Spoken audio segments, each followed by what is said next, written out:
Ostéologie du membre inférieur. Le squelette de la ceinture du membre inférieur est formé des os coxaux ou iliaques, du sacrum et du coccyx. En arrière, le membre inférieur joue un rôle surtout de locomotion par rapport au membre supérieur qui, lui, joue un rôle de palpation et de préhension. Il est solidement attaché au tronc par ce qu'on appelle sa racine, qui comprend une armature, un squelette appelé ceinture pelvienne, formé par le sacrum, le coccyx et l'os coxal, et des parties molles formant deux régions glutéales et obturatrices. Le membre inférieur est formé de 4 segments, si ce n'est pas 5. La hanche, je parle de l'aspect externe, pas sur le plan ostéologique. La hanche, là c'est la hanche. Le fémur, qui comprend un seul os, qui est la cuisse, qui comprend un seul os, qui est le fémur. Le genou, la jambe,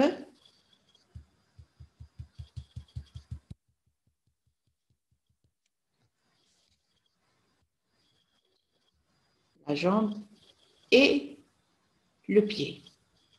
Vous avez une vue antérieure du membre inférieur et une vue postérieure. Je commence par l'os coxal. L'os coxal, regardez le schéma. L'os coxal est un os plat, pair, deux os coxaux, et non symétrique. C'est l'os de la hanche. Il constitue les parois antérolatérales du bassin. Il est formé avant ossification complète de 3 parties. L'ilium, c'est cette partie supérieure, l'ilium. L'ischium, en arrière, c'est l'ischion. Et le pubis, devant.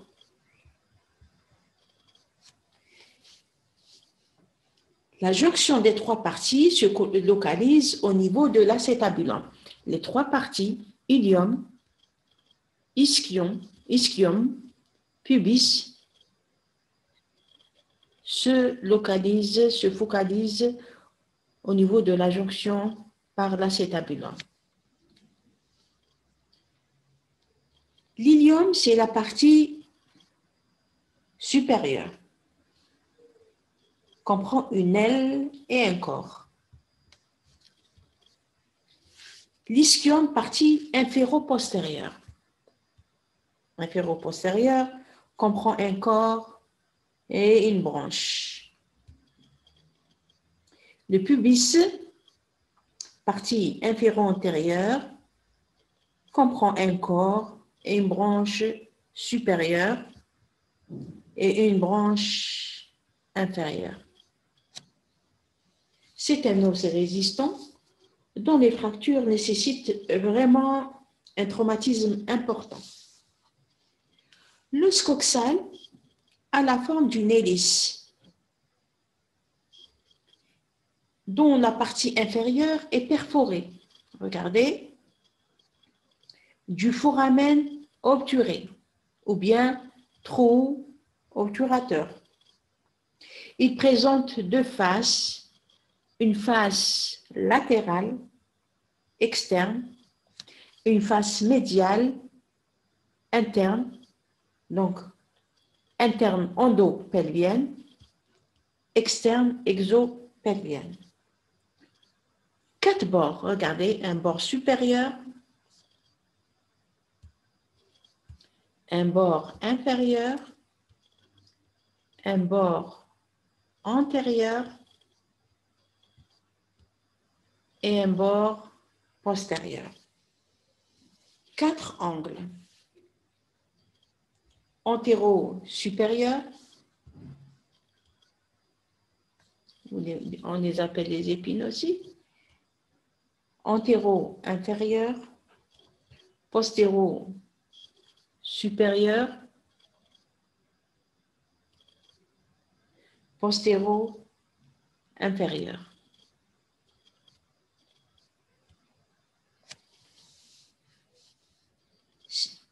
La face externe, elle présente 3 parties. Une partie moyenne, 3 parties, la face externe, 3 parties, une partie moyenne et une partie inférieure. La partie moyenne en bleu, là, ce que vous voyez, c'est l'acétabulum. C'est écrit acétabulum. Une partie supra-acétabulaire, au-dessus, c'est la partie glutéale, là où s'insèrent les muscles fessiers. Et une partie infra-acétabulaire, au-dessous de l'acétabulum, c'est le pourtour externe du trou obturateur ou le foramen obturé. L'acétabulum. C'est quoi l'acétabulum? C'est une cavité profonde, excavée, sphéroïde. Il s'articule avec la tête fémorale. Donc, là, il y a l'articulation de la hanche, l'acétabulum et la tête fémorale. Bien sûr, il existe des fractures de l'acétabulum, ce sont des fractures graves et relèvent des contraintes transmises par la tête fémorale, parfois. Situation de l'acétabulum, située à la jonction où se rencontre l'ilium en haut, l'ischium en arrière et le pubis devant. Le pubis devant, en avant.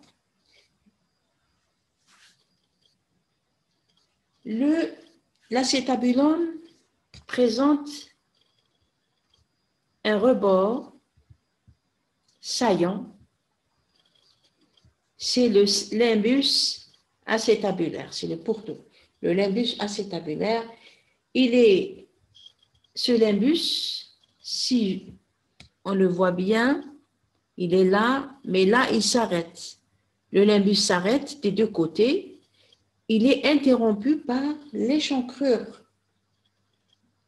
acétabulaire ou bien l'incisure acétabulaire. Donc, le limbus entoure l'acétabulum, mais là, à la partie inférieure, il s'arrête parce qu'il est interrompu par cette incisure acétabulaire. Au-dessus du limbus se trouve le sillon supra, il y a un sillon ici, supra-acétabulaire. Bien sûr, ce sillon, il donne attache à un muscle que vous allez le voir avec la myologie. C'est le muscle, le chef réfléchi du muscle droit fémoral, ici. Sur le limbus lui-même et les bords saillants du sillon supra-acétabulaire s'insère la capsule. Donc, la capsule entoure et s'insère sur le pourtour de l'acétabulum. Une partie périphérique, la surface semi-lunaire, regardez, en bleu. Ce que vous voyez en bleu, c'est la surface semi-lunaire.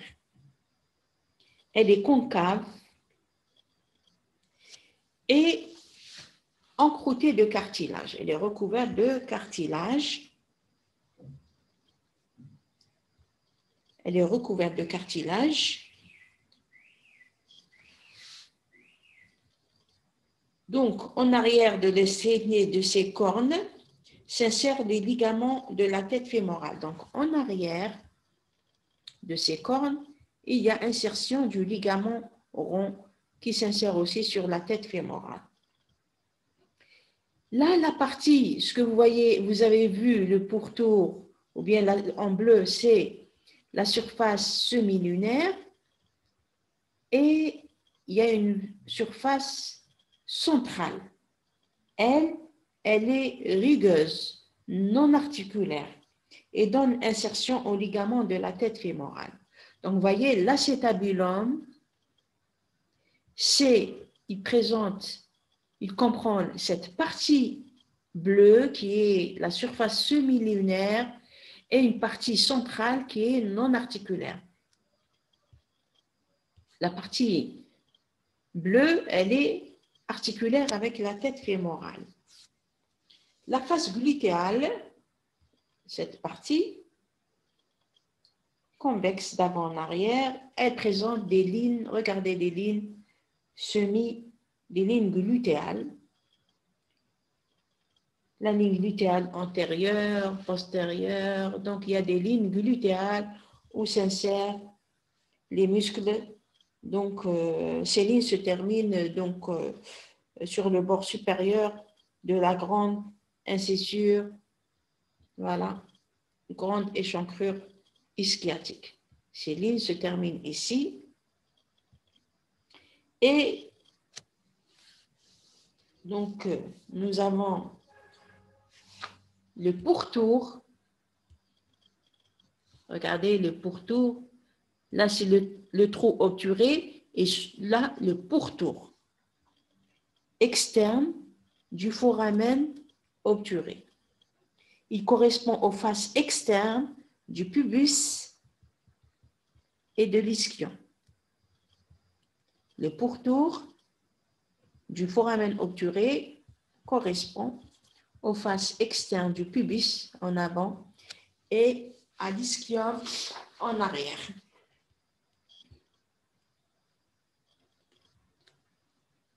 La face externe de la branche supérieure du pubis, elle est divisée transversalement par la crête. Là, elle se passe ici, on ne va pas détailler trop. La crête pubienne, on la voit bien ici. Nous avons une surface aussi pectinéale au-dessus du pubis.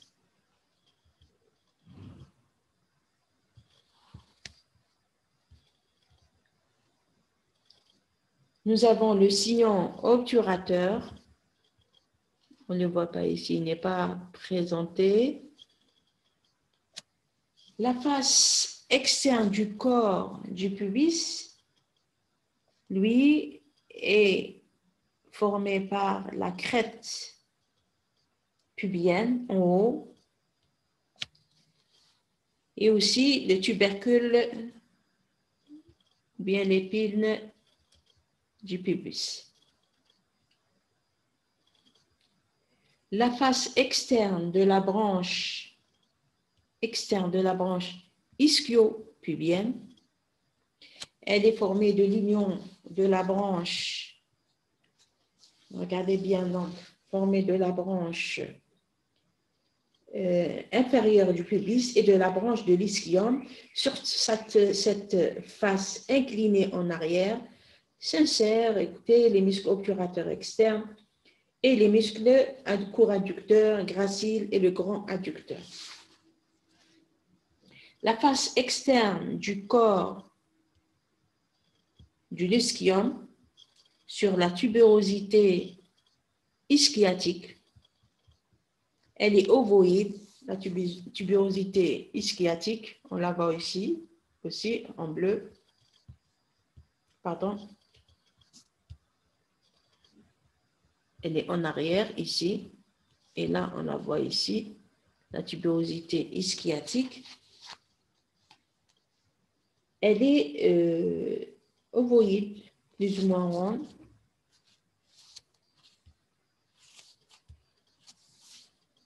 Et rugueuse, s'insère de haut en bas il y a l'insertion qui donne insertion des muscles semi-membraneux et biceps fémoral, c'est-à-dire les muscles de la loge postérieure de la cuisse, semi-tendineux et grand adducteur qui appartient à la loge interne,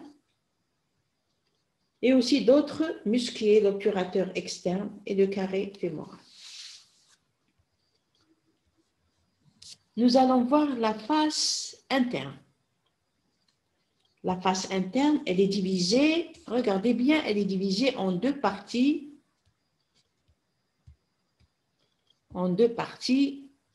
Par cette, si vous voyez cette ligne oblique, elle est divisée en deux parties par une crête courbe. Une crête courbe, oblique, de bas en avant, c'est la ligne arquée de l'ilium, c'est la ligne innominée ou bien la ligne arquée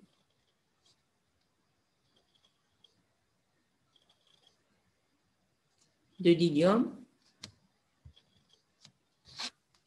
Saillant en avant, elle prolonge le pectiné ou bien le pecten du pubis et donne insertion au muscle petit psoas à ce niveau. Au-dessus de la ligne arquée, c'est la fosse iliaque interne. La fosse iliaque interne, c'est une vaste surface triangulaire, concave et lisse. Nous avons là, au-dessous de la ligne arquée, on note bien sûr toujours le foramen obturé et au-dessus du foramen obturé, une surface, regardez, au-dessus du foramen obturé, une surface quadrilatère donne insertion au muscle obturateur interne. Sur la face interne du corps du pubis s'insère aussi le muscle élévateur de l'anus. Là, il faut voir le périnée. Les bords, regardez bien, les bords, ils sont bien nets. Il y a un bord supérieur ou crête iliaque. Elle décrit dans le plan sagittal une courbe à convexité supérieure. Crête iliaque, c'est mentionné. Elle est épaisse en avant et en arrière. Et bien sûr, elle donne insertion sur son versant externe, au muscles tenseurs du fascia lataire, les obliques, les muscles de la paroi antérolatérale de l'abdomen et le grand fessier. Une saillie, regardez, une saillie là, comme ici, une saillie qui est l'épine antéro-supérieure, voilà, qui donne insertion au sartoreus. Je ne vais pas donc donner les détails des muscles. Une petite échancrure, regardez. Après une deuxième épine antéro-inférieure. Nous avons le bord postérieur, regardez, il est là, il est en arrière. On trouve l'épine iliaque postéro-supérieure, une petite échancrure. Après une deuxième saillie, c'est l'épine iliaque postéro-inférieure. Après la grande échancrure ischiotique ou bien la grande incisure ischiotique. Une troisième saillie, regardez bien, c'est l'épine ischiotique. L'épine ischiotique sur laquelle s'insèrent les ligaments du bassin sacro-épiné, donc et quelques muscles.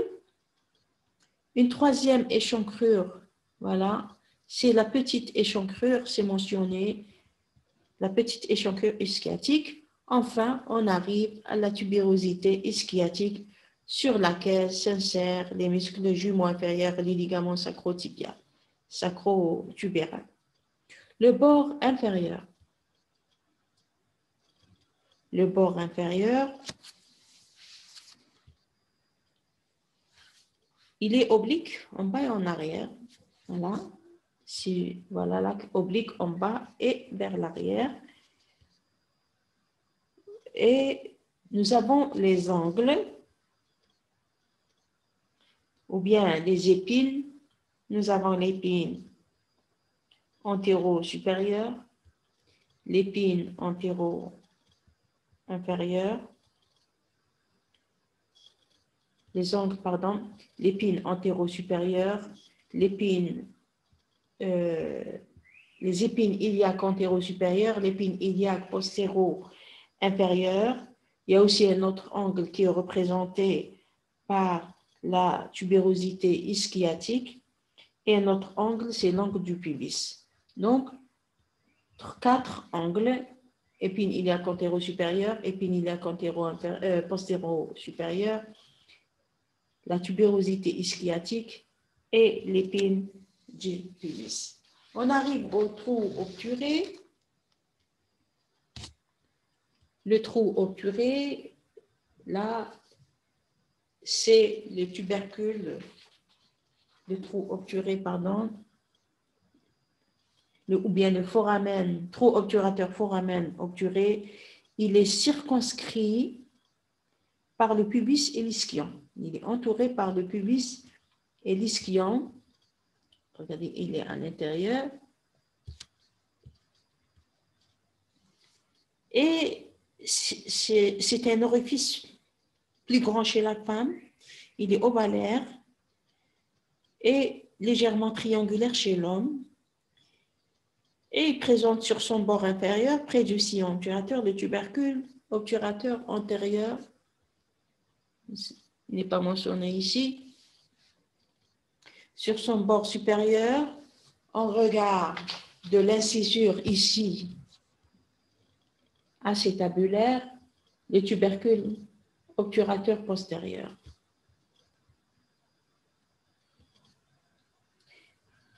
Il est fermé par une membrane, obturatrice. La structure de l'os iliaque, c'est un os, dans ses lithologies, c'est un os compact, recouvert de l'os spongieux. Et donc l'ossification, il y a 3 points d'ossification primaire. Concernant la palpation, on peut palper les épines iliaques antéro-supérieures. On peut les toucher sous la peau, sont facilement palpables. Et les crêtes iliaques également. Palpez-vous et vous allez sentir ces repères osseux de l'os iliaque. Aussi, les épines iliaques postéro-supérieures sont palpables dans les fossettes latérales du losange de Meckel, mais là, c'est un peu difficile. Nous avons les tubérosités ischiotiques, elles sont très postérieures. Voilà. Et les autres sont palpées lors d'un examen physique. Je vous remercie.